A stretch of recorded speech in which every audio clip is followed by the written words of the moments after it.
Bienvenue dans Slow Marketing, le podcast qui dépoussière les codes du marketing pour promouvoir un marketing responsable, positif et engagé. Je suis votre hôte, Anaïs Baumgarten. Pour des insights et le transcript de l'épisode, ne manquez pas de vous abonner à notre newsletter.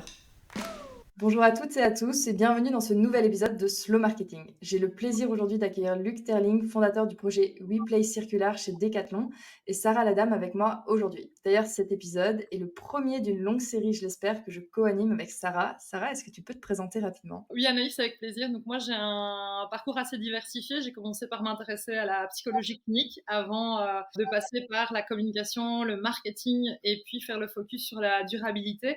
Ça m'a permis d'avoir un angle singulier, donc de m'intéresser vraiment à la communication qui a un impact, non pas au changement de consommation, mais vraiment plutôt l'aspect changement de comportement de consommation. Et c'est là que je fais le lien avec Slow Marketing parce que c'est aussi ce que tu essayes d'inciter au travers de ce podcast. Au cours de mon travail sur les stratégies de durabilité, ça veut dire aussi que je vais toujours m'intéresser à comment rendre désirable finalement les modèles de la transition pour provoquer un changement, comment est-ce qu'on va travailler le positionnement des organisations, des projets, des marques dans ce cadre, et comment les choix marketing peuvent transformer les comportements, mais surtout les transformer en réflexes et les pérenniser. Du coup, je trouve que ce qui est intéressant, c'est de se dire qu'ensemble, on va pouvoir aborder ce sujet passionnant sous toutes les coutures, puis mettre le doigt sur les pistes de solutions. Merci Sarah, exactement. Et justement, c'est le sujet de cet épisode. On va parler d'une stratégie spécifique de durabilité qui est l'économie d'usage, l'économie de l'usage, ou plutôt quand Decathlon propose à ses clients de louer ses produits plutôt que de les acheter. Et on va se poser la question de comment est-ce qu'on accompagne le changement de comportement et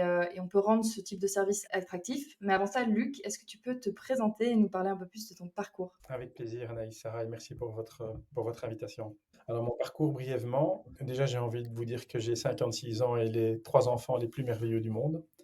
Après une formation en gestion, j'ai travaillé pendant quelques mois pour une boîte qui était un retailer dans le matériel informatique.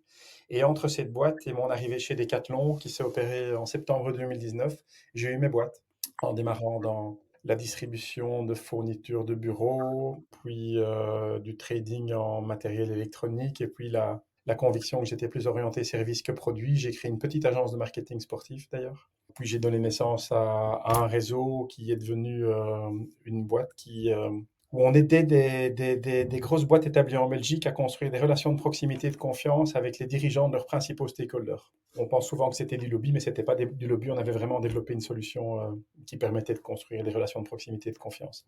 Et dans cette boîte, j'ai commencé à rencontrer les dirigeants de Decathlon Belgique qui m'ont complètement séduit par leur posture, qui était très différente de tous les autres dirigeants que je rencontrais. Je ne suis pas en train de dire qu'ils étaient mieux que les autres, hein, mais dans des postures différentes, ça me touchait. Et puis, ils racontaient ce qu'ils vivaient chez Decathlon et j'étais complètement séduit par les personnes et par ce qu'ils racontaient qu'ils vivaient chez Decathlon en Belgique. Et en parallèle à ça, après 15 ans de thérapie, quand même, j'ai compris que je n'étais pas un chef d'entreprise. En 2019, je disais que j'avais compris que je n'étais plus un chef d'entreprise, mais aujourd'hui, avec 5 ans de recul en plus, je me rends compte que je n'ai jamais été chef d'entreprise. Pourquoi? Parce que gérer une entreprise, ça m'emmerde. Les opérations, ça m'emmerde. En fait, c'est très loin de mes zones de plaisir, de confort, de compétences. Voilà, et donc en parallèle à cette prise de conscience et la rencontre des Decathlon Belgique, j'ai un jour pris mon téléphone, j'ai appelé Faustino, le CIO belge, pour lui dire Faustino, je veux venir bosser chez vous. Et il m'a dit, Luc, crée ton job et t'es le bienvenu. Et c'est comme ça que je suis rentré chez Decat en septembre 2019. Merci Luc. Du coup, effectivement, la durabilité, comme tu viens de l'expliquer, n'a pas toujours fait partie de ton quotidien. Quel a été le déclencheur pour toi? Tu dis que voilà, tu as eu vraiment envie de travailler chez Decathlon parce que les dirigeants avaient cette posture qui t'intéressait beaucoup. Est-ce que c'est ça qui a motivé ton désir ou l'opportunité de t'embarquer dans cette voie-là? Comment ça s'est passé? Ok, alors deux, trois réponses à ça. La première, c'est, je disais que j'ai fait, enfin c'est 20 ans de thérapie même aujourd'hui. J'ai presque fini, hein. Oui, je crois que là j'ai presque fini. Enfin, pas que je suis arrivé quelque part, hein, mais j'ai compris qu'il n'y avait rien enfin nulle part où arriver en fait, plutôt. Et donc je pouvais arrêter de chercher. D'abord, dans presque tous mes projets, hein, toutes les boîtes que j'ai créées, il y avait quand même quelque part une démarche autour des enjeux sociétaux, aussi larges soient-ils, pas seulement environnementaux. Et je pense aussi que c'est parce que je suis pas en train de me plaindre ici, hein, Mhm. pleut, j'ai l'impression que c'est ma faute, en fait, tu vois. Il y a un sentiment de culpabilité en moi qui fait que depuis toujours, je pense que je dois sauver le monde. Je me suis un peu apaisé avec ça. Donc, les enjeux sociétaux étaient quand même en moi depuis longtemps. Les enjeux environnementaux, moins, comme tu le disais, Sarah. La dernière boîte qui est toujours en activité, c'est là que je rencontrais régulièrement les dirigeants de Decathlon Belgique et que j'ai vu ou compris qu'ils étaient dans des postures différentes des autres. Et ils racontaient également ce qui se vivait chez Decathlon en Belgique et ça me séduisait beaucoup. Et ce que je les entendais souvent dire, c'est qu'il y avait une conviction très largement partagée chez les 100 000 employés de Decathlon, c'est qu'évidemment, Decathlon n'est pas sur un modèle durable, n'est pas sur un modèle soutenable. Il y a une impérative nécessité de se transformer. Et c'est aussi une des raisons qui fait que j'ai sollicité chez Decathlon. Mais ce qui était le vrai déclencheur, c'est une prise de conscience. En fait, je le disais tout à l'heure, je suis rentré chez Decathlon en septembre 2019 et j'ai passé dans une fonction innovation, diversification vers de nouveaux modèles, des modèles plus durables. Et j'ai passé 8-9 mois à beaucoup écouter. J'ai rencontré énormément de gens, en interne et en externe. Et après ces 8-9 mois, j'étais dans une réunion avec 2 autres personnes et j'ai eu une révélation, en fait, dans le sens où ça m'est tombé dessus en quelques secondes, de manière soudaine. Et c'est quoi cette révélation? C'est qu'en entrant dans des modèles où on permettrait aux clients d'utiliser les produits plutôt que les acheter et devenir propriétaire, on peut potentiellement rentrer dans des modèles très vertueux pour tous les stakeholders. Les clients, les partenaires, Decathlon, mais c'est valable pour toutes les entreprises qui vendent des produits, hein. Et la planète, pourquoi? Parce que dans ces modèles, au plus on conçoit, au plus on fabrique et au plus on met à disposition les produits les plus qualitatifs et les plus durables. Et ce que j'entends par durable, c'est la durée de vie des produits.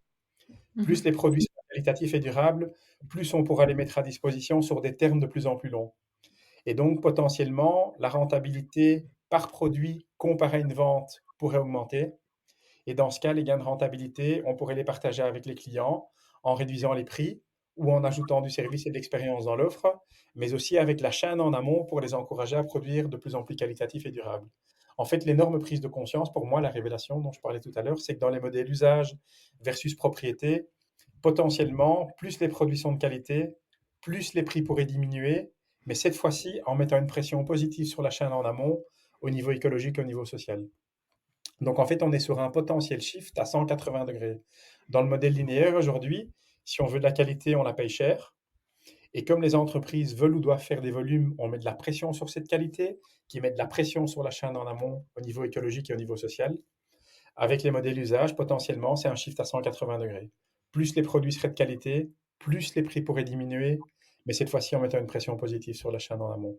Et ça a été le déclencheur, en fait, cette prise de conscience-là, elle m'est tombée dans les tripes en quelques secondes. Ce qui était déclencheur aussi, c'est ce que je viens de partager, mais il y a un autre élément, c'est que j'ai un truc en moi, mais je pense que plein de gens, ça en eux, hein. Si on envoie du bon, on reçoit du bon.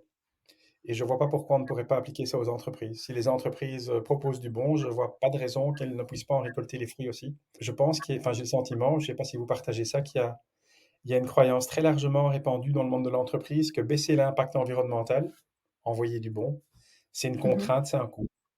C'est au détriment de la performance économique. J'avais ce truc en moi, non. Je ne peux pas imaginer que ça ne soit pas possible de baisser l'impact environnemental et en parallèle de ne pas augmenter la performance économique. Je te rejoins complètement sur si on envoie du bon, on reçoit du bon, donc on est assez alignés là-dessus. Est-ce que tu peux nous en dire plus sur qu'est-ce que c'est le projet WePlay Circular chez Decathlon et en quoi il change du modèle historique, traditionnel qu'on a l'habitude de voir?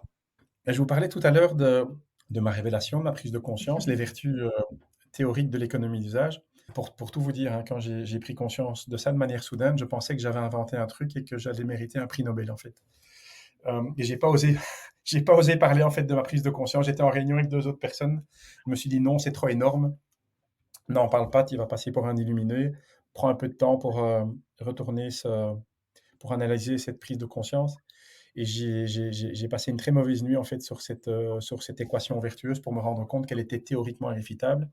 Et le lendemain, la première personne à qui j'en ai parlé m'a fait prendre conscience que j'avais rien inventé du tout, évidemment, que c'était connu de toutes celles et ceux qui s'étaient intéressés à l'économie d'usage, économie de la fonctionnalité, économie circulaire, économie servicielle. Ça faisait beaucoup de monde hein, pour quelqu'un qui pensait avoir inventé quelque chose. Mais par contre, j'en ai parlé avec beaucoup de gens qui s'étaient intéressés à ces sujets.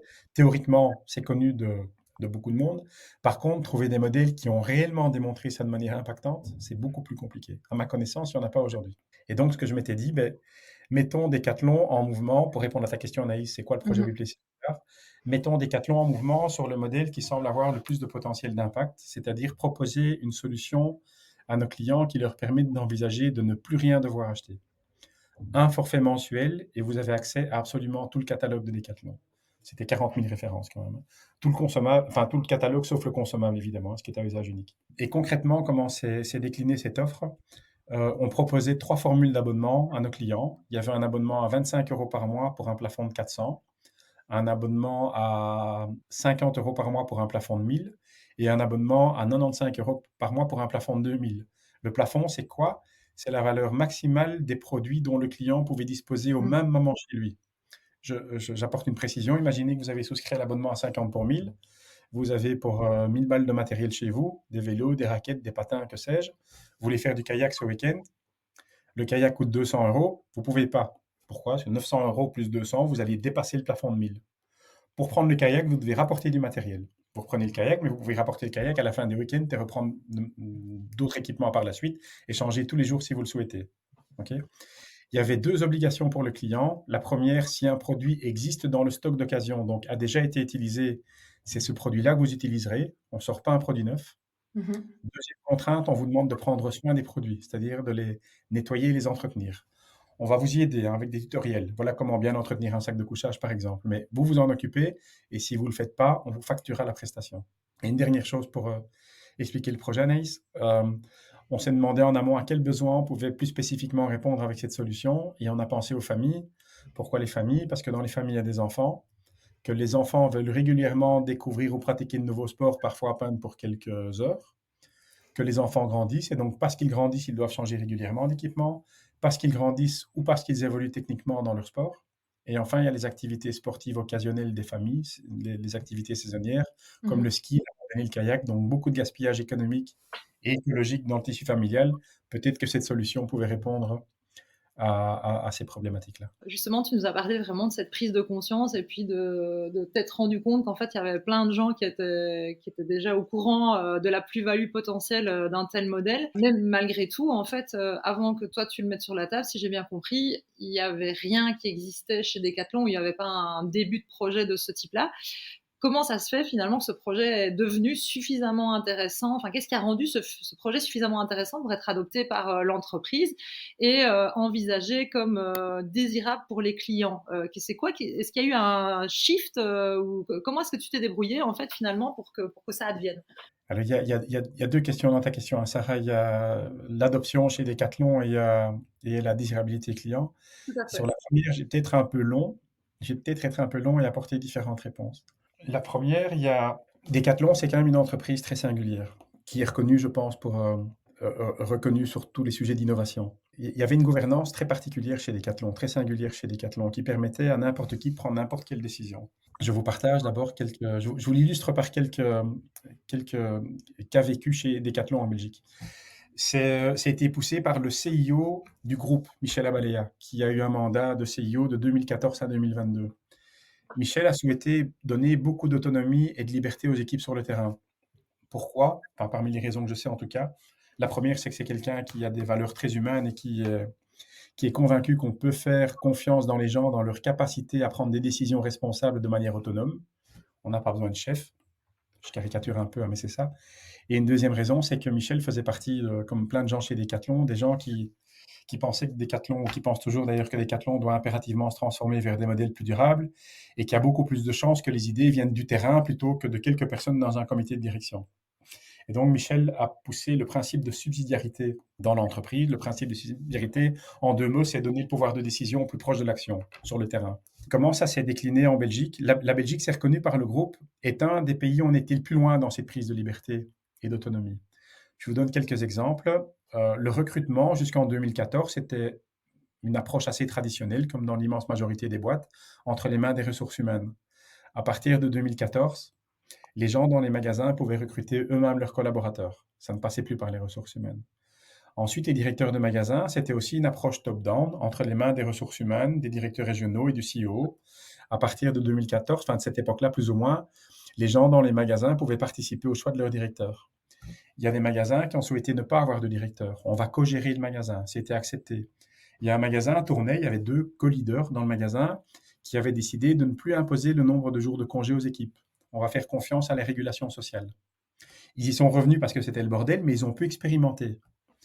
Plus de comité de direction chez Decathlon en Belgique. On pouvait définir nos salaires nous-mêmes. En fait, n'importe qui pouvait décider n'importe quoi, augmenter son salaire, se payer une prime, ouvrir un magasin sur la Grande Place de Bruxelles, démarrer le projet WePlay Circular auquel j'ai donné naissance, à une condition qui était de respecter un process qui n'était pas un process de validation, mais un process de consultation. Je vous le décris rapidement. Le projet WePlay Circular, j'ai l'idée, je devais aller en parler aux personnes qui allaient être impactées par cette décision. Ça peut être une équipe, s'il y a déjà une équipe en place, ce n'était pas le cas pour WePlay Circular, ou des experts, ou dans le cas du WePlay Circular, le directeur financier, parce que j'avais besoin évidemment d'un peu de fric pour démarrer ce projet-là. Mais comme je le disais, ce n'est pas un process de validation, c'est un process de consultation. Donc, si les personnes consultées dans le premier round, consultées de manière individuelle, disaient c'est une très mauvaise idée, je pouvais quand même décider d'y aller. C'est quand même pas banal dans une boîte comme Decathlon. Il y avait la possibilité d'un second scénario, c'est qu'une des personnes consultées pose un veto. Dans le cas du veto, qu'est-ce qui se passait? Les personnes qui avaient été consultées de manière individuelle, on les réunissait en collectif. La personne qui posait son veto expliquait pourquoi il posait son veto. Échange entre les membres du collectif, c'est toujours la personne qui portait l'idée qui pouvait décider. Il y avait la possibilité d'un scénario C, mais à ma connaissance qui n'est jamais arrivé, c'est que le veto ou un veto soit à nouveau posé, on réunissait à nouveau les gens en collectif, mais cette fois-ci, on faisait intervenir des externes pour avoir d'autres perspectives. C'est toujours la personne qui portait l'idée qui pouvait décider. C'est pas banal. Je ne sais pas si vous pouvez imaginer à quel point ce processus est puissant et responsabilisant, à mes yeux, bien plus responsabilisant qu'une décision hiérarchique à suivre, et aussi exigeant comme processus. Donc, à ta question, comment ça se fait que Decathlon a adopté ça? Ben, c'est chacun qui décidait pour lui, en fait, tu vois. Donc, il n'y avait pas à faire adopter une mise en mouvement sur des projets comme ceux-là. J'ai une deuxième raison qui fait que, selon moi, c'était adopté. C'est une part qui est tout simplement de la magie, en fait. Des choses que je ne sais pas expliquer. Je vous explique ce projet. On l'avait à peine démarré depuis quelques jours, que la RTBF nous a contactés pour en faire un reportage au JT de la RTBF. Ce JT de la RTBF a eu un effet traînée de poudre. Quelques mois après, c'était sur TF1. Ce projet a fait énormément de bruit, surtout en France. Vraiment énormément de bruit. Il a été accueilli avec beaucoup d'enthousiasme et ça a eu beaucoup de répercussions sur l'adoption de ce projet, en fait, chez Decathlon. Tu vois, le projet a fait tellement de bruit. Il y a plein de Decathloniens qui sont venus vers moi en disant « Luc, c'est génial ». Il y a des amis à moi qui viennent me parler du projet. J'en avais jamais entendu parler. On est tellement fiers, on est tellement enthousiastes. Donc, c'était beaucoup plus simple grâce à ce bruit qu'il a fait qu'il soit adopté par l'entreprise. Et ensuite, il y a une troisième raison, c'est qu'on a lancé une phase de test avec ce projet qui a duré 10 mois et les enseignements qu'on en a tirés sont complètement dingues, en fait. Je vous les partage en quelques lignes. C'est pas potentiellement, c'est 3 à 6 fois moins cher pour le client que l'achat. On arrive à des niveaux de profitabilité quelque part entre 27 et 52%. Pour info, la profitabilité de Decathlon aujourd'hui, elle est de 5%. Donc, on la démultiplie. Pour un même résultat, pour un même EBIT, on peut diviser les émissions CO2 par un facteur entre 15 et 32. Ça devient assez simple de mobiliser toute une chaîne, qu'une entreprise adopte un projet comme celui-là avec des niveaux de performance comme celui-là. Voilà, donc ça, c'était à la première partie de ta question. La deuxième partie, désirable pour le client, c'est le gros sujet, en fait. Tu vois, je pense plus que sans aucune prétention, je pense que le modèle économique, on l'a craqué. Le sujet qui reste encore à craquer, c'est la désirabilité. Je disais que c'est 3 à 6 fois moins cher pour le client, donc c'est rationnellement, économiquement désirable pour le client. Mais c'est quand même un sacré changement de paradigme, hein. On passe de la propriété à l'usage et il s'agit ici d'une solution qui permet au client d'envisager de ne plus rien devoir acheter. Donc, ce passage-là, il faut selon moi l'accompagner. Et en termes de désirabilité, je peux partager quelques chiffres. La première phase d'exploration, on avait un budget de 238 000 euros, 150 000 euros de Decathlon, 88 000 euros de Hub Brussels, hein, le subside bicirculaire. Ces 238 000 euros nous ont permis d'accueillir 70 clients. On n'a pas pu en accueillir plus parce qu'on n'avait pas le budget pour en accueillir plus. Comment on a atterri ces clients? On a démarré le projet avec 2 magasins, celui d'Anvers et celui des Verts à Bruxelles. On a envoyé un email aux bases de données emailing de ces 2 magasins. Premier arrivé, premier servi. Ensuite, la deuxième phase d'explo, on avait besoin de plus de fric, mais c'était plus la Belgique qui finançait, c'était le groupe. L'objectif était d'aller chercher 1000 clients. Et j'étais plus chez Decathlon à ce moment-là, mais finalement, ils n'ont pu en attirer que 200, quelque part entre 200 et 250. Donc, la désirabilité, c'est le sujet qui reste à craquer, malgré que ça soit 3 à 6 fois moins cher pour le client. Oui, parce que là, on rentre vraiment dans la question de la perception du modèle, puisque comme tu dis, objectivement, c'est plus intéressant, mais c'est plutôt la perception, là, sans doute, qui est en cause et vraiment la difficulté d'opérer ce changement de comportement et pas Oui, changement de consommation. absolument. Et justement, comment est-ce que vous avez essayé d'accompagner ce changement de comportement auprès des clients Decathlon?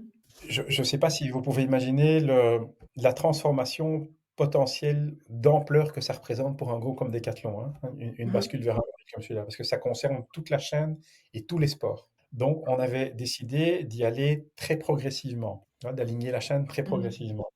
Donc, sur le sujet, comment accompagner les consommateurs dans ce changement de comportement, on aurait pu faire bien plus de choses que ce qu'on a fait, mais en même temps, on a fait ce qu'on pouvait, tu vois. C'est un projet d'une ampleur énorme. Et aujourd'hui, moi, je ne suis pas du tout un expert marketing, hein, Sarah, Anaïs. Je peux juste partager Mmh. ce que j'ai vu dans mon expérience et des intuitions, et peut-être que je me plante complètement. Mais pour moi, ce qu'il faudrait faire pour embarquer les consommateurs dans ce changement de comportement, c'est peut-être d'abord y aller avec les offres les plus enthousiasmantes possibles. Vraiment des offres hyper sexy. C'est 3 à 6 fois moins cher, mais waouh, quoi, aussi, tu vois. Et je pense que ça l'était avec Weekly Circular. Mmh. C'est que, juste pour votre info, Decathlon a tous les sports sous un même toit. Donc, proposer un abonnement mensuel, un forfait mensuel qui te permet d'accéder absolument à tous les produits de tous les sports, c'est quand même plutôt sexy. Et je pense que pour aider à la bascule vers les modèles usage, je pense qu'y aller avec des offres très enthousiasmantes, c'est super important. Surtout si on veut proposer des solutions qui soient à la hauteur des enjeux environnementaux qui sont colossaux, hein. On pourrait démarrer juste sur une typologie de produits, mais je ne pense pas que c'est comme ça qu'on va Mmh. résoudre les problèmes. Donc ça, c'est un premier élément. Un deuxième élément, j'insiste, hein, ce sont des intuitions, hein, ce ne sont pas des vérités. C'est, je pense, d'être le plus ouvert et le plus transparent sur ce qui se vit en fait dans ce genre de projet. Mmh. Je vous ai dit tout à l'heure, par chance, il y a eu un reportage à l'RTBF et puis TF1, donc on a beaucoup été interrogé sur ce qui se passait dans le projet. Et en fait, je me suis rendu compte qu'au plus on était transparent, et transparent aussi sur nos points de vulnérabilité et de fragilité, au plus c'était mobilisateur. Je pense que ça aussi, c'est un bon moyen d'embarquer les consommateurs, de raconter ce qui se vit vraiment dans le projet.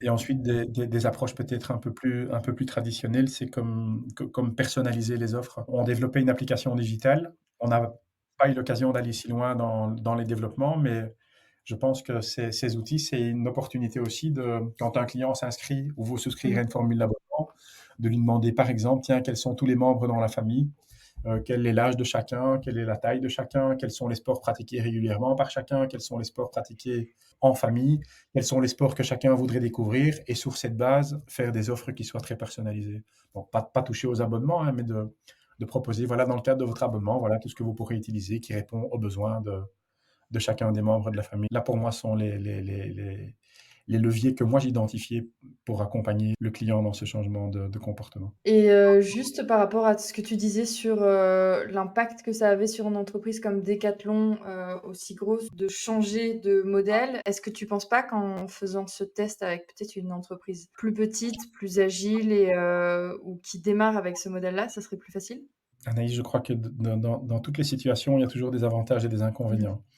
Je pense que dans des avantages d'une boîte comme Decathlon, tu vois, si Decathlon devait réussir une transformation comme celle-là, avec qui est Decathlon et sa notoriété, je pense Mmh. que ça pourrait embarquer bien d'autres organisations à suivre la trace de Decathlon. Ça, c'est un premier élément. Un deuxième élément, une entreprise comme Decathlon, avec sa notoriété, encore une fois, c'est beaucoup plus simple, ou en tout cas beaucoup moins coûteux, d'acquérir de nouveaux clients qu'une start-up qui démarrait et qui devrait, les coûts d'acquisition clients seraient, je pense, démultipliés. Pour info, chez Decathlon, pour la première phase d'exploration, on était chercher 70 clients. Le coût d'acquisition était de 22 euros par client, ce qui n'est pas grand-chose. Si on avait fait ça depuis une start-up, ça nous aurait coûté une fortune, je crois.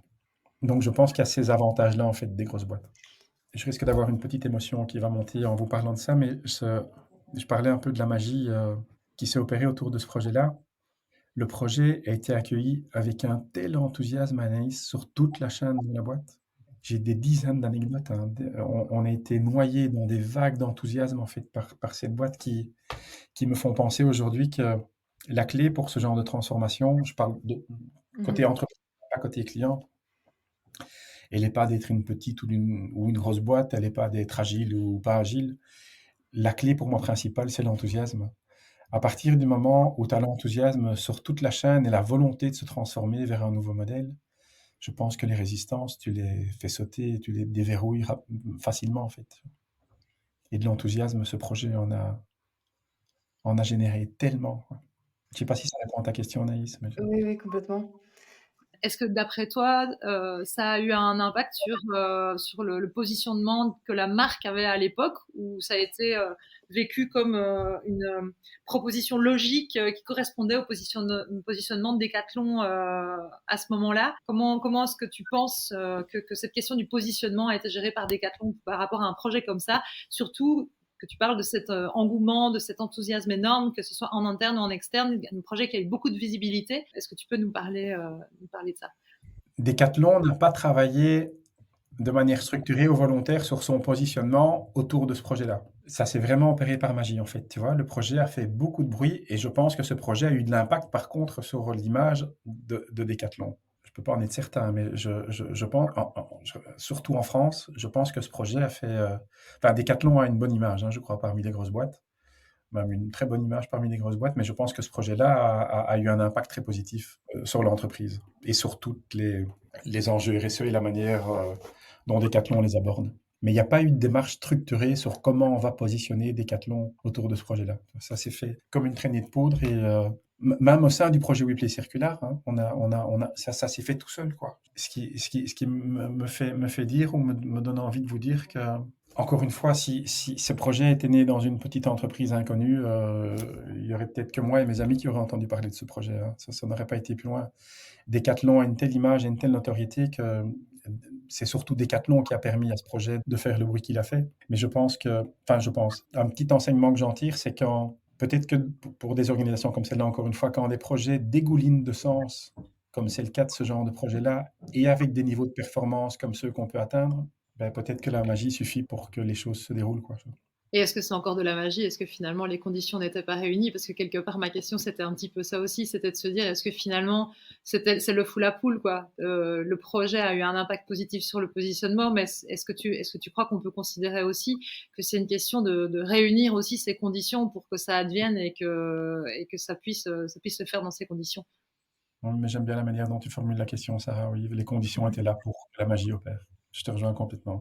Tous les jours, hein, tous les jours, je me dis, mais bordel, quelle chance immense et quel privilège immense tu as eu de vivre ce que tu as vécu dans cette boîte vraiment extraordinaire qu'est Decathlon. Les processus décisionnels dont je vous parlais tout à l'heure, je ne pense pas qu'il y ait une deuxième entreprise de 100 000 personnes dans le monde, hein, qui avait des processus comme ceux-là dans lesquels la confiance est structurellement intégrée, en fait. Ça fait très probablement partie des conditions qui font que, du positionnement, qui font que la magie opère. Et ça fait rêver, en tout cas. Oui, mais pour vous dire, vous savez, j'ai vraiment, hein, c'est des mots que je ne mets pas depuis si longtemps, en fait, ça fait quelques mois. J'étais chargé d'une énergie pendant les 4 ans où j'étais chez Decathlon, où j'avais le sentiment que tous les assets de Decathlon, tangibles et intangibles, et vous reconnaîtrez que les assets de Decathlon, c'est quand même... C'est pas rien. J'avais le sentiment que tous les assets de Decathlon étaient à ma disposition, comme ils l'étaient pour tous les décathloniens, c'était pas juste pour Luther. Que tous les assets de Decathlon étaient à ma disposition pour éclairer mes décisions, que je pouvais engager Decathlon en prenant moi les décisions et que j'allais être soutenu dans mes décisions. Est-ce que vous pouvez imaginer l'énergie dans laquelle ça peut vous mettre quand vous avez ce sentiment-là de manière plus ou moins inconsciente en vous? Ouais, rien n'est impossible, quoi. Ouais, tout devient possible. Je vous raconte une petite anecdote quand même, parce que c'est quand même pas banal, hein. Et ça qui répond en partie à ta question, Anaïs, enfin, qui rejoint la question tout à l'heure, une petite entreprise ou une grosse Ouais. entreprise. Je vous ai dit en introduction, hein, moi, les opérations, ça m'emmerde, hein. Gérer une entreprise, ça m'emmerde. Donc, quand j'ai eu l'idée, immédiatement, je me suis entouré de personnes pour qui les opérations étaient plus dans leur zone de confort. Et très, très vite, on était 3, très, très vite, on s'est demandé, tiens, est-ce qu'on ne gagnerait pas en agilité en créant une start-up qui appartiendrait à Decat, hein? Et il nous a fallu seulement quelques minutes pour se dire, oui, c'est mieux, créons une start-up. On a créé une coopérative dont nous étions actionnaires, parce que si on devait créer une coopérative dont Decathlon allait être actionnaire immédiatement, ça allait prendre des plombes, hein. On devait passer par compliance et autres. Donc on a créé une start-up et pour tous les 3, c'était très clair que cette start-up, on allait la céder à Decathlon si jamais elle devait un jour décoller. Donc on a créé la start-up Le lendemain du passage chez le notaire, j'ai appelé le CIO belge pour lui dire: «Faustino, j'ai des nouvelles pour toi concernant Weebly Circular. On a créé une boîte». Vous savez ce qu'il m'a répondu? J'en ai une émotion qui monte là.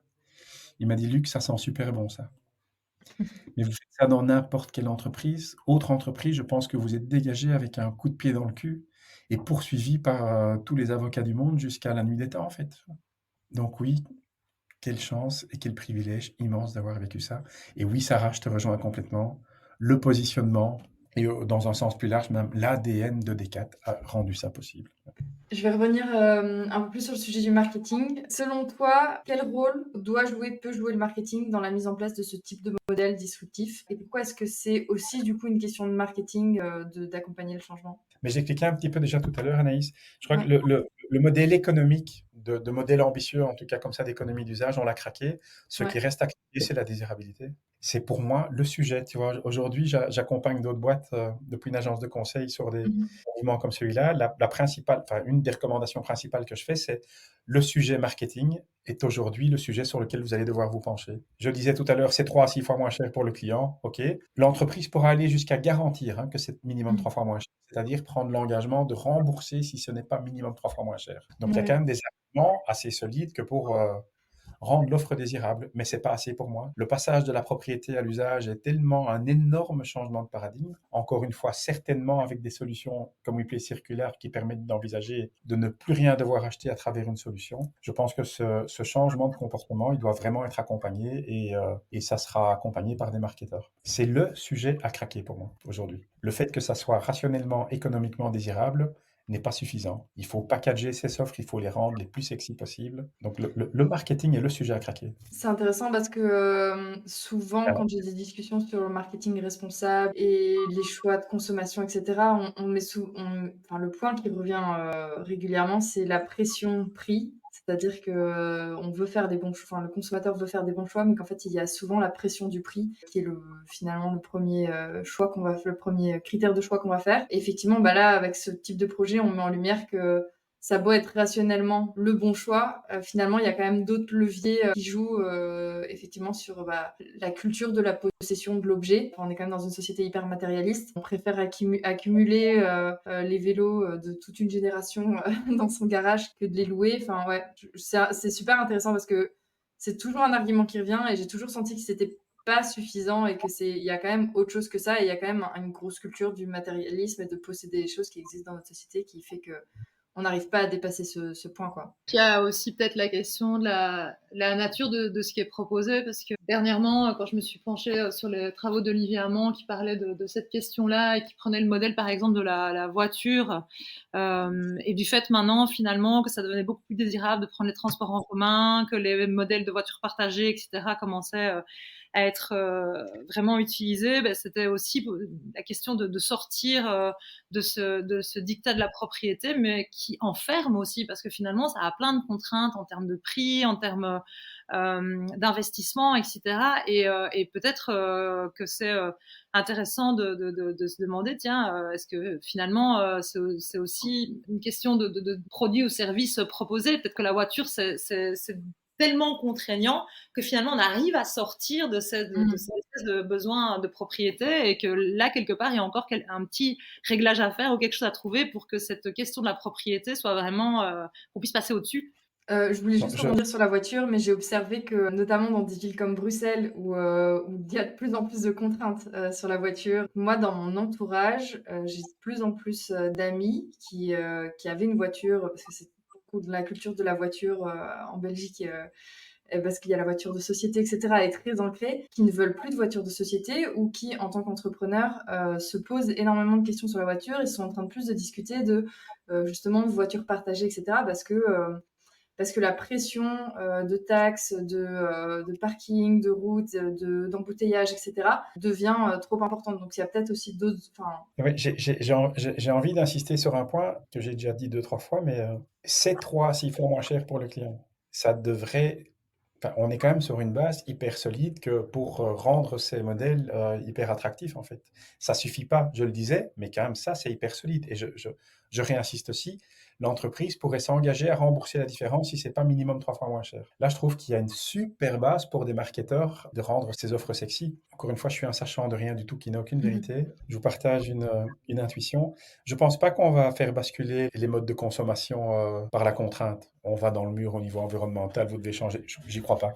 J'y crois pas beaucoup. Je vais vous donner un exemple qui me rend confiant. La mode, qui est un des enjeux clés aussi sur les sujets de mode de consommation et de l'impact environnemental. Je pense que dire aux fashion victimes, aux fashionistas, arrêtez de consommer de manière irresponsable, ça va jamais marcher. Par contre, je vous prends un exemple qui me fait penser que ça pourrait marcher et que ces modèles sont juste hyper enthousiasmants. Imaginez qu'on va vers les fashionistas en leur disant, voilà, c'est quoi votre budget fringues par an? 2000 balles. On vous propose une solution où avec vos 2000 balles, vous allez pouvoir utiliser pour 12 000 euros de produits. Je pense que c'est quand même beaucoup plus sexy que de leur dire vos 2000 balles, mettez-les dans des produits qui sont plus durables, hein. Vous payez 2000 et vous allez pouvoir vous fringuer et changer de fringue encore beaucoup plus souvent. Je pense que là, il y a un truc à faire quand même, non? C'est intéressant que tu dis ça parce que quelque part, si tu prends que les fashionistas, quelque part, c'est qu'une partie de la population. Et un questionnement que j'avais eu aussi par rapport à WePlay Circulaire, c'était la question de l'inclusivité et la question aussi de l'accessibilité finalement de cette offre. Est-ce que vous avez vraiment pensé ce modèle comme réellement accessible à tous? Parce que si je reboucle aussi sur la conversation qu'on a eue avec la voiture, finalement, aussi dans ce modèle, un besoin logistique de pouvoir prendre les équipements, les ramener, etc. En tout cas, est-ce qu'il y a vraiment eu une démarche de réflexion autour de l'accessibilité de l'offre, puisque c'est aussi quelque part quelque chose de très proéminent finalement dans l'ADN de Decathlon, de rendre le sport accessible à tous. Alors, différentes réponses, Sarah. Tu vois, je le disais tout à l'heure, c'est un projet qui est une potentielle transformation colossale qui bouscule absolument toute la chaîne à 180 degrés. Dès le premier jour, avant le premier pas, on nous demandait déjà, oui, mais comment on va faire sur un tas de sujets opérationnels et quels impacts ça va avoir sur l'emploi, sur la chaîne en amont et quel impact est-ce que ça va être suffisamment accessible, etc., etc. En fait, le cadre que j'ai souhaité protéger, c'est que évidemment que toutes ces questions sont hyper pertinentes, mais on n'est pas confronté à ces problèmes aujourd'hui. Aujourd'hui, on ne sait même pas si on a un modèle potentiellement rentable derrière ce projet. Donc, moi, je propose que la première chose qu'on fasse, c'est capter de la donnée et voir si avec ces données, si on peut les structurer et trouver un modèle. C'était le premier objectif. Et donc, toutes les questions, les autres questions. Finalement, on s'est mis en mouvement, on a mené une première phase d'explo, on a démarré une deuxième phase d'explo et on ne s'est pas penché plus que ce qu'on avait fait sur l'accessibilité et l'inclusivité de cette offre. Mais elle nous semblait déjà très accessible et plus accessible encore que le modèle linéaire. 25 euros par mois pour pouvoir utiliser tous les produits de Decathlon, je pense que c'est a priori déjà pas mal accessible. Et puis, il y a un autre élément, je ne vous ai pas parlé de ça. Vous disiez tout à l'heure qu'on est sur un modèle où la baisse de l'impact environnemental accompagne l'augmentation de la performance. Comment est-ce qu'on peut traduire la baisse de l'impact environnemental en termes financiers? Bien, les principaux facteurs de performance dans ce modèle, c'est les besoins d'investissement en stock. Et comment est-ce qu'on peut baisser ces besoins en investissement en stock? En améliorant la qualité des produits et en allongeant la durée de vie des produits et en améliorant les réparabilités et la facilité d'entretien. J'ai discuté avec plein d'ingénieurs produits chez Decathlon, des produits éternels sur plein de typologies de produits, c'est un truc qui est possible aujourd'hui. On peut aller sur la Lune, on peut faire des sacs de couchage qui durent 50 ans. Les niveaux de performance dont je vous parlais tout à l'heure, 27 à 52% de profitabilité, 3 à 6 fois moins cher pour le client, diviser les émissions CO2 pour un même EBIT par un facteur entre 15 et 32, c'est avec la durée de vie estimée des produits aujourd'hui, c'est-à-dire 4 ans. Si on allonge la durée de vie des produits vers 6, vers 10, vers 15, vers 20, vers 30, il y a un moment où ces produits seront de toute façon amortis, en général après 4 ans. Une fois qu'ils sont amortis, ils ne sont plus en charge. Donc on pourrait encore beaucoup plus diminuer les prix et rendre ces solutions accessibles. Donc je pense que c'est un modèle en fait qui, par sa nature, va devenir de plus en plus accessible. C'est un peu l'équation vertueuse dont je vous parlais en introduction. Plus on allonge la durée de vie des produits, plus les prix peuvent diminuer. On peut partager les gains de rentabilité avec les clients. En fait, c'est un modèle qui est vertueux à ce point.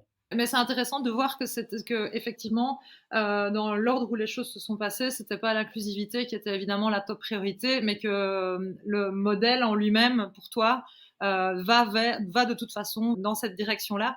C'est vrai que moi, toutes les questions de logistique, etc., de logistique inverse, fait que je me posais la question aussi vraiment du potentiel pour toutes les familles, pour tout le monde, pour les gens qui n'ont pas de voiture, pour les gens qui n'ont pas la possibilité d'avoir une voiture d'une certaine taille aussi, parfois de venir, d'emporter certaines choses, de ramener certaines choses facilement, des gens qui ont aussi des horaires de boulot différenciés, c'était aussi ça, si tu veux, moi, l'intérêt de cette question, c'est de se dire, ok, si problème logistique il y a, est-ce que vous avez réfléchi justement à cette problématique de logistique? Mais c'est peut-être pas le point. Mais encore 2-3 réponses alors peut-être. On a mené une enquête auprès de nos clients, de ceux qui ont été clients et de non-clients, en leur demandant quelles étaient les principales motivations à souscrire à ce type de solution. La première raison, c'était la flexibilité. Je peux utiliser tout ce que je souhaite, quand je le souhaite, aussi longtemps que je souhaite. Et la deuxième, c'était j'ai accès à des produits auxquels je n'aurais pas accès si je devais les acheter parce que je n'ai pas le fric pour le faire. Donc, c'était déjà une des raisons évoquées. Sur la logistique, on n'a pas testé ça, mais il y a des solutions, en fait, Sarah, tu vois, on pourrait